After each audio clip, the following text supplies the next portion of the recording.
కాలపిశాచి గడియారం. అనగనగా ఒక ఊరిలో రామయ్య అనే వ్యాపారి ఉండేవాడు.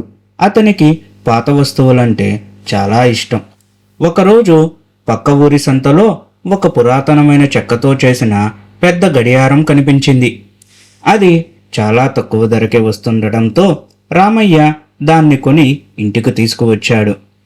ఆ గడియారం ఇంటికి వచ్చిన మొదటి రోజే ఒక వింత జరిగింది. ఆ గడియారంలోని ముళ్ళులు వెనక్కి తిరగడం మొదలుపెట్టాయి. రామయ్య దాన్ని రిపేర్ చేద్దామని చూశాడు, కానీ కుదరలేదు. సరిగ్గా అర్ధరాత్రి 12 గంటలు అయ్యేసరికి ఆ గడియారం నుండి గంటలు కొట్టే శబ్దానికి బదులుగా ఒక మనిషి ఏడుస్తున్నట్టు శబ్దం వినిపించింది. రామయ్య ఉలిక్కిపడి లేచాడు, కానీ గదిలో ఎవరూ లేరు.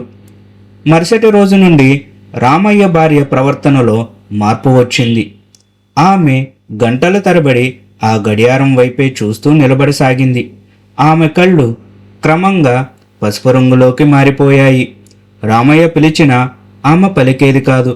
ఒకరోజు రాత్రి రామయ్యకు మెలకువ వచ్చేసరికి అతని భార్య ఆ గడియారం లోపల ఎవరితోనో మాట్లాడుతుంది. భయంతో రామయ్య వెళ్ళి చూసేసరికి గడియారం అద్దంలో భార్య ప్రతిబింబం కాకుండా ఒక వికృతమైన ముసలి ప్రాణి కనిపించింది. ఆ ప్రాణి నీలిమ ప్రాణశక్తిని పీలుస్తూ తన ఆత్మను గడియారం నుండి బయటకు తీసుకురావడానికి ప్రయత్నిస్తోంది. ఆ గడియారం వెనుక భాగంలో ఒక మంత్రించిన మేకు ఉంది. అది ఊడిపోతే ఆ పిశాచి బయటికి వచ్చేస్తుందని రామయ్య గమనించాడు. వెంటనే రామయ్య ఊరిలోని ఒక పెద్దాయన్ని పిలిపించాడు.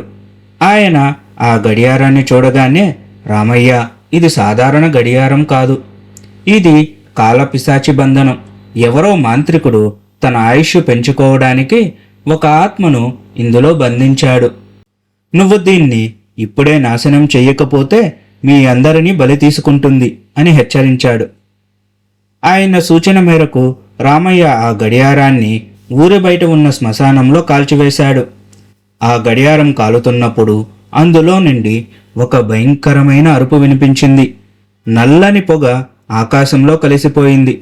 రామయ్య భార్య ఒక్కసారిగా స్పృహ తప్పి పడిపోయింది. కొద్దిసేపటికి ఆమె కోలుకుంది. కానీ ఆ రోజు నుండి రామయ్యకు పాత వస్తువులంటే భయం పట్టుకుంది. రూపం అందంగా ఉందని, ఏ వస్తువు పడితే ఆ వస్తువుని ఇంటికి తెచ్చుకోకూడదని రామయ్యకు ఆ రోజు అర్థమైంది. ఈ కథ మీకు నచ్చిందా? అయితే వెంటనే ఈ వీడియోను లైక్ చేసి మీ ఫ్రెండ్స్ మరియు ఫ్యామిలీకి షేర్ చేయండి. ఇలాంటి మరెన్నో అద్భుతమైన కథల కోసం మన ఛానల్ను సబ్స్క్రైబ్ చేసుకోవడం మర్చిపోకండి. మరో మంచి కథతో మళ్ళీ కలుద్దాం.